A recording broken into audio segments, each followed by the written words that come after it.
애틀랜타 라디오 코리아 2월 7일 수요일, 오늘의 한 뉴스입니다. 조 바이든 대통령이 어제 열린 네바다주 민주당 대선 후보 경선에서 압도적으로 승리했습니다.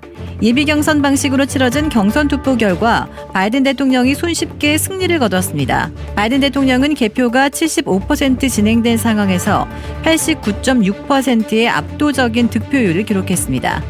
이번 예비 경선에서는 딘 필립스 하원 의원은 기한 내에 후보 등록을 못했고, 또 다른 후보인 작가 메리앤 윌리엄스는 2.7%를 얻는데 그쳤고, 지지 후보 없음이 5.7%에 달했습니다.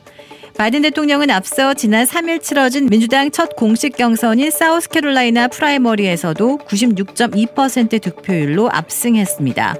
네바다주는 미시간, 조지아, 애리조나, 펜실베니아, 위스콘신과 함께 2020년 대선의 승부를 가린 6대 경합주 중 하나로 꼽힙니다. 1984년 이후 미국 대선 결과를 거의 맞췄던 족집게 역사학자가 올해 11월 대선에서는 조 바이든 대통령의 승리를 점쳤습니다. 미 대선 예언가로 꼽히는 얄런 리크트먼 아메리칸대 역사학과 석좌 교수는 경제전문 매체 마켓워치와의 인터뷰에서 지금으로서는 바이든 대통령이 약간 우세하다고 내다봤습니다. 리크트먼 교수는 미 선거사를 분석해 개발한 모델로 대선 결과를 예측합니다. 이 모델은 집권당 입지, 대선 경선, 후보의 현직 여부, 제3후보, 단기 경제 성과, 장기 경제 성과, 정책 변화, 사회 불안, 스캔들, 외교 군사 실패, 외교 군사 성공, 현직자의 카리스마, 도전자의 카리스마 등 총 13개 항목으로 구성됩니다. 지금까지는 바이든 대통령이 5개, 트럼프 전 대통령이 3개 항목에서 점수를 땄다고 리크트먼 교수는 말했습니다. 지난해 4분기 미국의 카드빚 연체율이 크게 상승한 것으로 나타났습니다. 어제 뉴욕 연방준비은행이 발표한 2023년 4분기 가계부채 및 신용보고서에 따르면 지난해 4분기 미국의 신용카드 연체율은 6.36%로 1년 전보다 2.35%포인트 상승했습니다. 이는 금융위기 여파가 남아있던 2011년 2분기 이후 12년 만에 가장 높은 수준입니다. 특히 18세에서 29세 청년층의 카드 연체율이 6.95%로 가장 높았고 30대의 연체율도 8.73%로 높았습니다.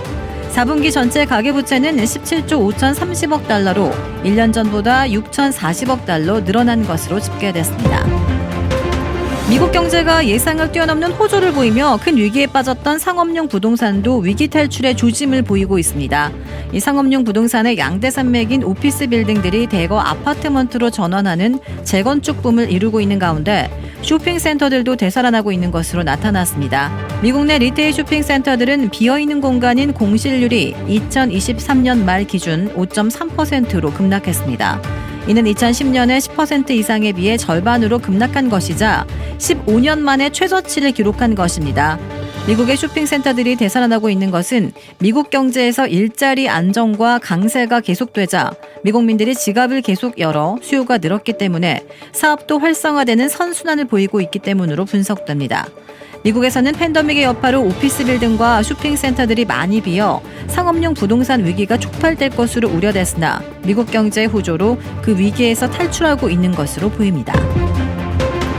지난 화요일 기내 카운티에 있는 양로원에서 82세 남성이 망치로 아내를 살해했다고 귀내 경찰이 발표했습니다. 경찰은 81세 남성이 71세 아내를 때려 숨지게 한 혐의를 받는다고 발표했습니다. 경찰에 따르면 이날 오전 10시쯤 로렌스빌 인근 레셀 로드와 교차로에 있는 로렌스빌 소아니 로드에 위치한 시설로 출동했습니다. 귀내 경찰 대변인인 후안 마디도는 성명을 통해 출동한 경찰이 방 안에서 성인 여성 1명의 시신을 발견했다고 밝혔습니다.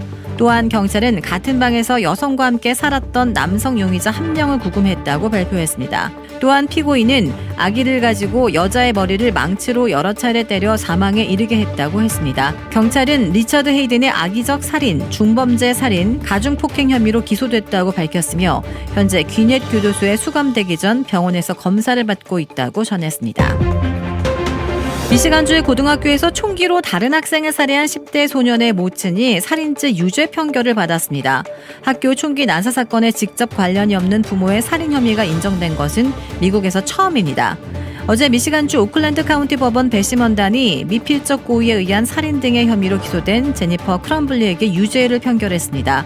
이 피고인은 지난 2021년 오클랜드 카운티 옥스퍼드 고교에서 학생 4명을 숨지게 한 이선 크럼블리의 어머니입니다. 범행 당시 15살이었던 이선은 이미 1급 살인죄 등에 대한 유죄를 인정하고 종신형을 선고받았습니다. 검찰이 총격 사건에 직접 관련이 없는 모친까지 살인 혐의로 기소한 것은 아들의 범행 의사를 인지하고 있었으면서도 예방 조처를 하지 않아 사실상 범행을 방조했다는 판단에 따른 것입니다. 검찰에 따르면 총격 사건 발생 당일 이선의 담임교사는 부모를 긴급 호출했습니다. 이 담임교사는 이선의 수학 노트에 총탄에 맞아 피를 흘리는 사람을 그린 뒤 목소리가 멈추지 않는다며 도와달라는 글을 쓴 것을 발견했습니다. 그러나 학교에 불려간 크럼블리 부부는 상황 설명을 드린 뒤에도 아들을 조퇴시키지 않았고 부부가 학교를 떠난 뒤 아들은 총기를 난사했습니다. 검찰은 재판 과정에 부모의 무관심으로 아들의 정신적인 문제가 장기간에 걸쳐 서서히 악화했고 결국 총기 참사를 유발했다는 취지로 부모의 책임론을 강조했습니다. 한국의 윤석열 대통령은 부인 김건희 여사의 명품 가방 수수 의혹과 관련해 대통령이나 대통령 부인이 누구에게도 박절하게 대하기는 어렵지만 매정하게 끊지 못한 것이 아쉽다고 첫 입장을 밝혔습니다. 윤 대통령은 오늘 KBS와 진행한 신년 대담에서 국민이 오해하거나 불안해하는 일이 없도록 앞으로 단호해야 할 때는 단호하게 선을 그어 처신하겠다고 말했습니다. 여당에서 정치 공작이라고 주장한다는 질문에는 시계의 몰래카메라까지 들고 온 데다 선거를 앞둔 시점 1년이 지나 터뜨리는 자체가 정치 공작이라고 봐야 한다고 언급했습니다.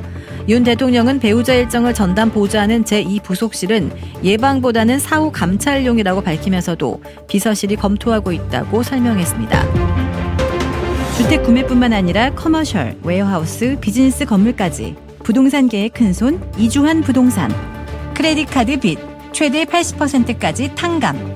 크레딧은 지켜드리고 빚은 줄여드리는 O3 컨설팅이 오늘의 한 뉴스를 후원합니다.